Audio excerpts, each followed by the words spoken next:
आज गुरुपौर्णिमेच्या निमित्तानं मला वेरूळमध्ये इथल्या मंडळींनी निमंत्रण दिलं होतं आणि योगायोगानं 12 ज्योतिर्लिंग आपल्या जिल्ह्यामध्ये आहे. त्याचं देखील दर्शन घेता आलं, समाधीचं देखील दर्शन घेता आलं. तिथे महाराजांना देखील भेटलो, त्यांच्या काही उपक्रमांची पाहणी केली आणि गुरुपौर्णिमेच्याच दिवशी हा योग आला, हे माझं भाग्य आहे. साहेब, अभिजित बिपकिन जे आहे ते पुन्हा आंदोलनाचा इशारा दिलाय. पोलिसांकडून विद्यार्थ्यांची छळ आहे, त्यामुळे पुन्हा आंदोलन करू असं बिपकिन म्हणतात. मी तितकेनी काय म्हटलंय मला म्हणजे माहिती नाही, परंतु एक महत्वाची गोष्ट आहे की जे आंदोलन विद्यार्थ्यांनी केलं आणि त्याचा श्रेय घेण्याचा अनेक लोक जो प्रयत्न करतात ते फार चुकीचं आहे. कारण विद्यार्थ्यांनी ज्या भावनेतनं आंदोलन केलं, नीट बद्दल जी काय पेपरफुटी झाली होती त्या भावनेतनं आंदोलन केलं आणि ह्या आंदोलनामध्ये जे राजकीय काही पुढारी घुसले ते मला असं वाटतं की विद्यार्थ्यांच्या करिअरच्या दृष्टीनं त्यांचा ट्रॅक बदलण्याचं काम करत होते. आणि दिपकेजी जे काय बोललेले आहेत त्याचा विचार नक्की सरकार म्हणून सरकार करेल, केंद्र सरकार करेल. कुठच्याही नाहक विद्यार्थ्याला त्रास होणार नाही ही भूमिका देखील सरकारची असणार आहे. त्याच्यामुळे मला असं वाटतं की सरकार नक्की त्यांचं म्हणणं ऐकून घेईल आणि त्याच्यावर मार्ग काढेल. साहेब, कंगना राणावत यांचे एक वादग्रस्त वक्तव्य समोर आले. त्यांनी झेंजीला गटारछाप तरुण असं. ते विद्यार्थ्यांचं आंदोलन जे आहे ते विद्यार्थ्यांचं आंदोलन हे थोडं समजून घेतलं पाहिजे. विद्यार्थ्यांनी ज्या पद्धतीनं तिथं भाषा बोलली गेली किंवा नरेंद्र मोदी साहेबांबद्दल बोलली गेली हा एक भाग वेगळा आहे. खरं तर पंतप्रधान महोदय हे संविधानात्मक मोठं मोठं पद आहे. परंतु विद्यार्थ्यांची जी भूमिका होती की नीटच्या बाबतीतली की नीटची पेपरफुटी झालेली जी आहे, नीटच्या बाबतीमध्ये ज्यांचा मृत्यू झालेला आहे, तर अशा लोकांना देखील मदत मिळाली पाहिजे. नीटच्या बाबतीमध्ये सुधारणा झाली पाहिजे. आणि हे देखील पंतप्रधान नरेंद्र मोदी साहेबांनी दाखवून दिलं की ज्या विद्यार्थ्यांच्या भावना आहेत त्याच्यासाठी 10 कोटी दंड, 10 कोटी कारावासाचं बिल देखील सभागृहामध्ये आणलेलं आहे. त्याच्यावर देखील चर्चा सुरू झालेली आहे. या सगळ्या गोष्टी विद्यार्थ्यांच्या भवितव्यासाठी, भविष्यासाठी करण्याचा निर्णय केंद्र सरकारने घेतलेला आहे. आणि महाराष्ट्र सरकार देखील म्हणजे एक महत्वाची गोष्ट आहे की महाराष्ट्र सरकारनं देखील या बाबतीमध्ये विद्यार्थ्यांच्या ज्या काही अडीअडचणी भविष्यामध्ये निर्माण होऊ शकतात त्याच्यामध्ये देखील सोल्युशन काढण्याचा निर्णय घेतलाय. त्याच्यामध्ये मुख्यमंत्री असतील, आमचे नेते एकनाथ शिंदे साहेब असतील, हे अतिशय चांगल्या पद्धतीने मार्ग काढतात. पुण्यात अमित शहा यांचा दौरा आहे, त्याला काँग्रेस विरोध करणार. 1 तारखेला 1 तारखेला मला जी माहिती आहे ती रोहित टिळक जे आहे त्यांचं जे प्रतिष्ठान आहे त्या प्रतिष्ठान मार्फत अजित डोवाल साहेबांना लोकमान्य टिळक पुरस्कार दिलाय असं मला माहिती आहे आणि त्या कार्यक्रमाला अमित शहा साहेब येणार आहेत.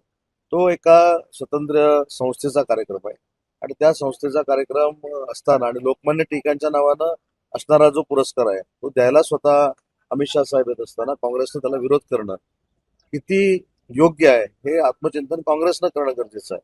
मी आपल्याला आठवत असेल एक 4-5 दिवसापूर्वी देखील सांगितलं की विद्यार्थ्यांचं आंदोलन आहे, विद्यार्थ्यांचं आंदोलन आहे, विद्यार्थ्यांच्या मनातल्या त्या भावना आहेत आणि विद्यार्थ्यांचं वाईट व्हावं की विद्यार्थी कुठच्या तरी वेगळ्या ट्रॅकवर जावे तर सरकार म्हणून आमची अजिबात भूमिका नाही. परंतु काँग्रेसनं ज्या पद्धतीनं त्या आंदोलनाचा फायदा घेण्याचा प्रयत्न केला त्याच्यामध्ये हे काय आम्ही विरोधक म्हणून बोलत नाही. जे सोनमजी बसले होते उपोषणाला त्यांच्या धर्मपत्नीने देखील सांगितलं.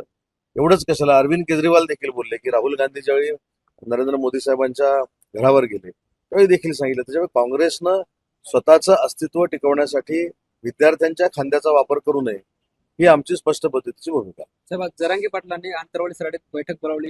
राज्यभरातील मराठा समाज बांधवांना एकत्र केले. पुढच्या आंदोलनाची दिशा ठरण्याची शक्यता आहे. मनोजजींनी कशासाठी बोलवले मला माहित नाही, परंतु मनोजजी हे स्वतः प्रसाद लाडसाहेबांच्या संपर्कामध्ये आहे. मी देखील अनेक वेळा त्यांच्याशी चर्चा करतो. विखे पाटील साहेब देखील चर्चा करतात. तेव्हा त्यांच्या मनामध्ये काही शंका असतील त्या शंकांचं निरसन आम्ही नक्की करू. पण अशात तुमच्या भेटी कमी झाल्या जरांगे पाटला. आम्ही मध्ये भेटलो ना 8 दिवसापूर्वी. हा. त्यांचे चिरंजीव जेव्हा आजारी होते आणि ते लिलावतीला होते तर मी माझ्या मैत्रिणी पहिला जाणारा मंत्री होतो. त्यांच्यावर तिथं चर्चा 2-2.5 तास केली. मी त्यांच्या मुलाच्या तब्येतीची चौकशी केली. त्याच्यामुळे असं काही नाही माझ्या भेटी कमी झाल्या आहेत किंवा भेटी कमी होणार आहेत. शेवटी राजकीय संबंध, आंदोलनाचे संबंध आणि वैयक्तिक संबंध हे वेगवेगळे असतात आणि माझे आणि त्यांचे वैयक्तिक संबंध देखील आहेत ते राजकारणाच्या पलीकडचे आहेत. तटकरेंनी जे ते 2 दिवसापूर्वी शहांची भेट घेतली होती, काल मोदींची भेट घेतली. राजकीय घडामोडी करतात नाही ते. आता ते राष्ट्रवादी काँग्रेस पार्टीचे अजितदादा राष्ट्रवादी काँग्रेस पार्टीचे प्रदेशाध्यक्ष आहेत.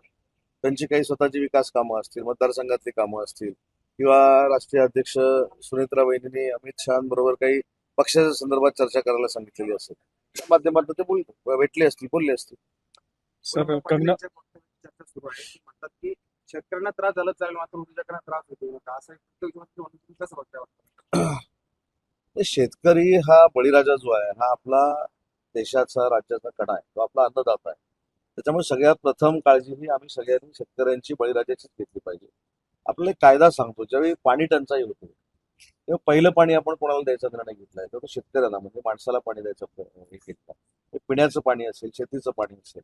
नंतर दुसरा टप्पा जो आहे तो उद्योगाचा असेल किंवा अन्य ठिकाणचा हा नंतर येतो. त्याच्यामुळे ज्या अर्थी बळीराजाची काळजी सरकार अतिशय महत्वाच्या नैसर्गिक आपत्तीच्या वेळी घेते, त्याच्यामुळे पहिलं प्राधान्य हे बळीराजालाच आहे, कारण तो आपला अन्नदाता आहे. सर यालाच लागून एक प्रश्न आहे, जे कर्जमाफीची पहिली यादी प्रसिद्ध झाली.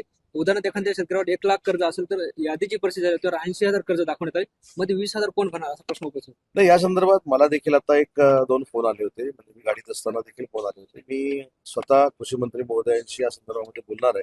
हे सगळ्यांच्याच बाबतीत झालं नाही, काही ठिकाणी किरकोळ पद्धतीनं झालेलं आहे, परंतु आज छत्रपती संभाजीनगरला आल्यानंतर आता मला याच पद्धतीचे 2 फोन आले आणि मी कृषी मंत्र्यांशी आजच बोलणार. पण त्यात बँका असंही म्हणतात की आम्ही मूळ रक्कम माफ करणार, व्याज तुम्ही भरा. तर या संदर्भात कृषी मंत्र्यांशीच बोलणं आवश्यक आहे आणि वेळ पडली तर मुख्यमंत्र्यांशी बोलू.